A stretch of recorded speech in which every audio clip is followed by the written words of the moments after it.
This episode of FineScale Modeler's new product rundown features Italeri's new tool T-34 Wingnut Wing's Halberstadt, Flyhawk's Konigsberg, and Azur FrRom's Mistral.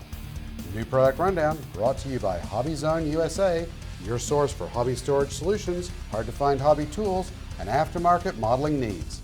Welcome to the new product rundown, FineScale Modeler's twice-monthly video series where we show you what's inside the latest kits and accessories. I'm Elizabeth Nash. I'm Aaron Skinner. We start with Italeri's 1/35 scale T-34 Now, Italeri has previously had T-34s in its catalog, but those were reboxing of Zvezda's kit of the World War II Soviet stalwart. An interior including engine and transmission, driver and fighting compartments, and a turret, as well as photo etch details and optional tracks key this release. The lower hull has detail underneath and openings for the Christie-style suspension arms. The running gear comprises road wheel arms that attach to the hull and the springs, which fit inside box towers with detailed outer faces since they face inside. The half-spider road wheels are nicely molded with good ribs, lightning holes, and tires. They could be further improved by drilling through the inner lightning holes after the halves are joined. The drive sprockets are designed to be movable with keepers inside the final drive housings. The idlers are attached to arms keyed for position. That eliminates some of the guesswork I've had building T-34s in the past. The kit provides a choice of plastic length tracks with an upper run that undulates over the road wheels, or decently molded vinyl tracks that can be assembled with superglue. The upper hull builds from a large single part with integral fenders, open hatches, and molded rough steel texture. The latter is pretty uniform and would benefit from stippling with either liquid cement or Mr. Surfacer. There are separate parts for the lower and upper rear panels, as well as the glacis and turret race, and all of the engine and driver's hatches are separate and posable. Also posable are the louvers inside the side and rear intakes. The latter gets a two-part photo etch screen. The brass fret also provides straps for the track grousers and rim for the rear hull if you leave the entire rear plate open. In addition to the aforementioned grousers, external hull details include front and rear fenders, smoke generators, fuel tanks and their supports, exhausts, toolboxes, saw, grab handles, hull extensions for the bigger turret, and the pointed forward hull. Starting at the back, inside the hull has a detailed transmission with molded axles, brakes with supports and other equipment. On the bulkhead between the transmission and the engine are the flywheel and air cleaners. The engine itself is represented by the detailed plate rather than the complete power plant. That's all that will be visible anyways if you post the hatch open. Forward of the firewall is the fighting compartment with ammo boxes on the floor.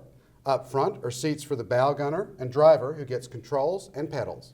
A two-part turret with separate cheeks features a two-part main gun, mantlet, loader's hatch, and commander's cupola with split hatch and periscope, as well as a twin ventilator and plenty of grab handles and tie-downs. The multi-part breech of the main gun with its sight and coaxial machine gun dominate the interior of the turret. Also inside is a full rack of ready rounds, traversing gear, and other equipment. Decals and color diagrams provide markings for 4 T-34 3 late-war Soviet tanks, and 1 post-war Polish vehicle. Italeri's T-34 looks good in the box with plenty of detail that should provide good fodder for dioramas and should be a solid foundation for super detailing. Next, the latest from Wingnut Wings, a 1/32 scale Halberstadt CL.II. Designed as an escort fighter, the two-seat biplane turned out to be equally effective as a ground attacker. It entered service in mid-1917 and 900 were produced before it was superseded by the CL.4. Cleanly molded in gray plastic, the parts are typical of this company's high standards. The fuselage has just a few raised details, correct for this plywood skin plane. Detail in the two-place cockpit includes a floor, rear bulkhead that can be fitted with an optional radio, seats for the pilot and gunner with optional cushions, fuel tank, controls, instruments, and framing for the two sides. 2 types of gun rings are here for the rear seat. The instructions give comprehensive painting guidelines. Up front, cradled by a one-piece engine bearer, is a well-detailed Mercedes D3. Optional parts allow for 160, 180, or 200 horsepower versions to be built, depending on the marking options you wish to build. Different propellers are also given. Optional upper cow panels and generator access covers differentiate the versions. The 1-part horizontal stabilizer is molded with the elevators, but there's a good gap between them.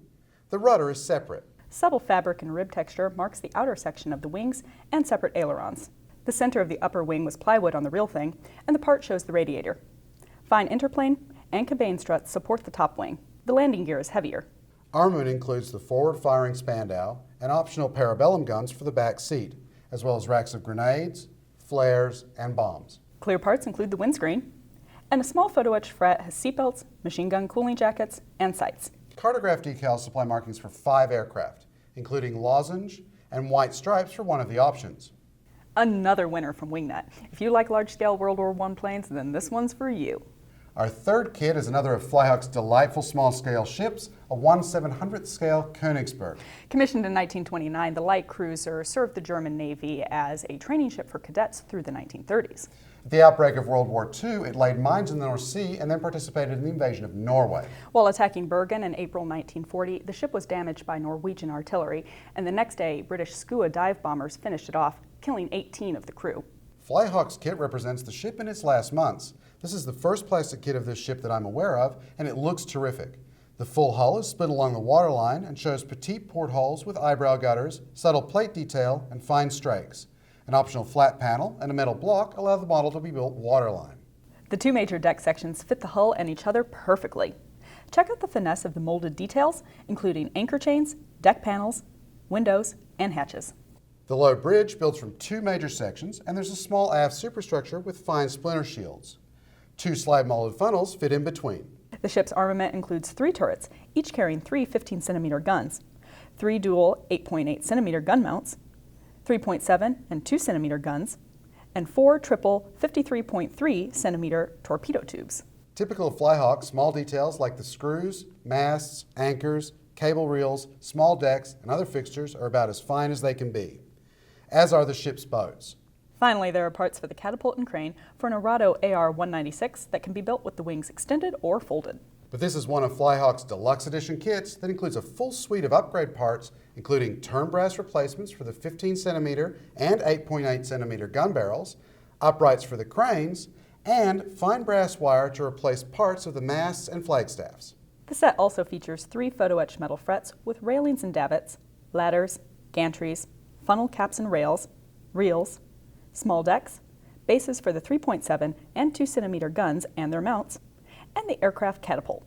Finally, the kit provides 6 British Skua bombers molded in clear plastic. They can be built with the wings extended or folded. A small decal sheet and color diagrams provide markings for the German and British aircraft, including individual aircraft IDs and Kriegsmarine flags for the ship. This looks like another outstanding offering from Flyhawk. If you have the patience, Lord knows I don't, to deal with fine photo etch, you'll be rewarded with a terrific replica. Finally, here's Azur FrRom's 1/72nd scale Mistral. This is a French license-built version of the de Havilland Vampire, powered by a Rolls-Royce Nene engine rather than the de Havilland Goblin that powered most Vampires. The slightly larger engine necessitated minor changes to the Vampire airframe, especially the intakes. Azur FrRom's Mistral is developed from MPM's Vampire kits, and the plastic parts have fine recessed panel lines on the upper and lower wings. The fuselage is divided into upper and lower halves. Each boom is split in half with a one-piece horizontal stabilizer. The tiny cockpit has a floor, rear bulkhead and instrument panel, controls, and a resin seat. Behind the pilot is an insert for the front of the engine and the rear section. Fine landing gear with detailed gear doors finish the airframe. Clear parts supply a 2-part canopy, gun sight, and wingtips. Decals and color diagrams provide markings for 3 French Mistrals, 2 in Algeria and 1 in Morocco. That's a pretty kit of a pretty airplane. One of your favorites, right, Aaron? That's right. I've liked the Vampire ever since I invited the Heller kit into my home 35 years ago. Look for build reviews of it, the T-34, and the Halberstadt in upcoming issues of FineScale Modeler magazine. And you can find more new products in the February issue, on sale now, as well as online at FineScale.com. Thanks for watching. I'm Elizabeth Nash. And I'm drifting north to check things out again. The kit provides a choice of plastic link and length. The kit provides a choice of plastic link and length. The kit provides a choice of plastic link and length Turkey Nash. The kit provides a choice of plastic link and length tracks, Lincoln logs. That's what I was trying to say. The kit provides a choice of plastic link and length. The kit provides a choice of plastic link and length tracks. Close, getting better.